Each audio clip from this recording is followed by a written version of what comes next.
एक लड़का और उसकी माँ होती है। उस लड़के का नाम राहुल होता है। वो अपनी माँ के साथ एक छोटे से घर में रहता था। उसकी माँ की सिर्फ एक ही आंख होती है।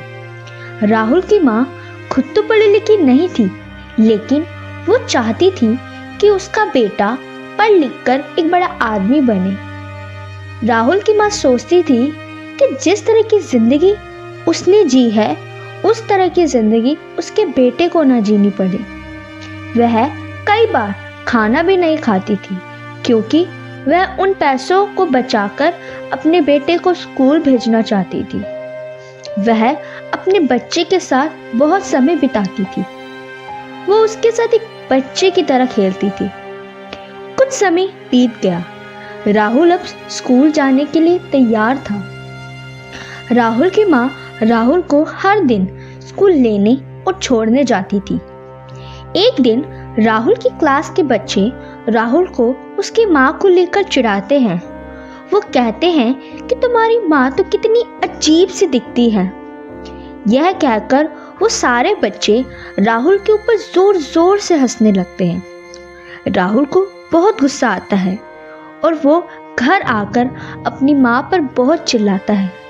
वह कहता है कि आप बहुत गंदी हो, मैं आपसे नफरत करता हूँ।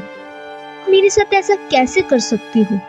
आइंदा से कभी भी मुझे स्कूल लेने या छोड़ने आने की आपको कोई जरूरत नहीं है। उसकी माँ बोलती है, पर बेटा हुआ क्या? तुम इतने गुस्से में क्यों हो? तो उसका बेटा गुस्से में बोलता है कि आप मर क्यों नहीं जाती?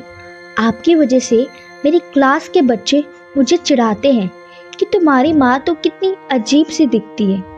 उसकी माँ को इस बात का बहुत बुरा लगता है और इसके बाद से ही राहुल स्कूल अकेले जाने लगता है।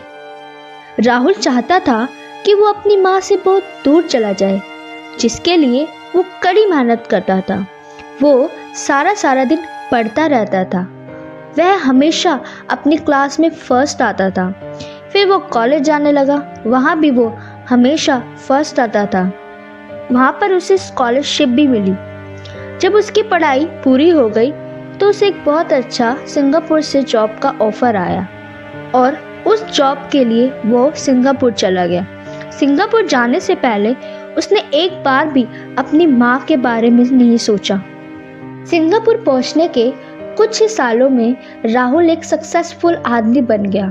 फिर वहीं पर उसने शादी भी करी और उसके 2 बच्चे भी हुए। जहाँ एक तरफ राहुल अपने परिवार के साथ एक खुशहाल की जिंदगी जी रहा था, वहीं दूसरी तरफ राहुल की माँ गरीबी और अकेलेपन में जी रही थी।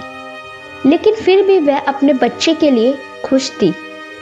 एक दिन एक पड़ोसी उस बूढ़ी औरत यानी कि राहुल की माँ के पास पहुंचा और उसने राहुल और उसके बच्चों के बारे में बताया, जिसे सुनकर राहुल की माँ बहुत खुश हुई।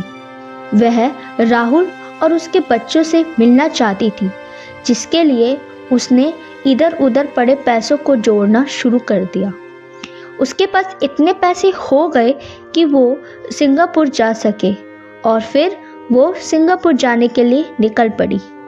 जब वह राहुल के घर के दरवाजे के पास पहुंची और उसने जब दरवाजा खटखटाया तो 2 बच्चे घर से बाहर निकले और उसको देखकर जोर जोर से हंसने लगे।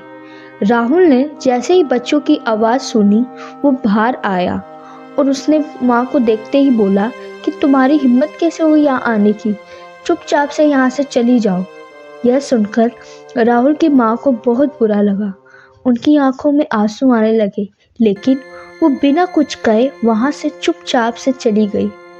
कई साल बीत गए। एक दिन राहुल को ऑफिस के किसी काम से अपने पुराने शहर जाना पड़ा। जब वह वहाँ गया तो उसने सोचा कि वह अपने घर भी एक बार होके आए। जब वह अपने घर पहुँचा तो उसे एक पड़ोसी से पता चला कि 1 साल पहले ही उसकी माँ की मृत्यु हो चुकी है। यह सुनकर उसने राहत की सांस ली। उसे इस बात का ज़रा सा भी दुख नहीं था कि उसकी माँ अब इस दुनिया में नहीं है। उस पड़ोसी ने उसे एक लेटर दिया और बोला कि तुम्हारी माँ चाहती थी कि तुम इस लेटर को एक बार ज़रूर पढ़ो। राहुल उस लेटर को खोलता है तो उसमें लिखा था कि मेरे प्यारे बेटे, मैं तुम्हारे बारे में हमेशा सोचती रहती हूँ। मुझे माफ़ करना कि मैंने सिंगापुर आकर तुम्हें परेशान किया। मैं तुम्हारे लिए बहुत खुश हूँ कि तुम आज एक सक्सेसफुल आदमी बन गए हो। तुम्हें पता है, जब तुम छोटे थे तो तुम्हारा एक्सीडेंट हो गया था, जिसकी वजह से तुम्हारी एक आँख चली गई थी। मैं सोचती थी जब तुम बड़े हो जाओगे तो तुम्हें कहीं शर्मिंदगी ना हो अपनी एक आँख की वजह से। तो मैंने यह फैसला लिया कि मैं तुम्हें अपनी एक आँख दे दूँगी, जिसे तुम इस खूबसूरत दुनिया को देख सको और अपने सारे सपनों को पूरा कर सको। मैं आज बहुत खुश हूँ कि तुम आज अपने सारे सपनों को पूरा कर पा रहे हो। लव यू बेटा, तुम्हारी माँ। लेटर को पढ़ने के बाद राहुल की आंखों से आंसू आने लगे, पर अब उसके पास कोई रास्ता नहीं था सिवाय अफसोस करने के। अब बहुत देर हो चुकी थी। अगर ये वीडियो आपको ज़रा सी भी अच्छी लगी हो तो प्लीज़ मेरे चैनल को सब्सक्राइब एंड लाइक करना ना भूलें। Thank you so much for watching.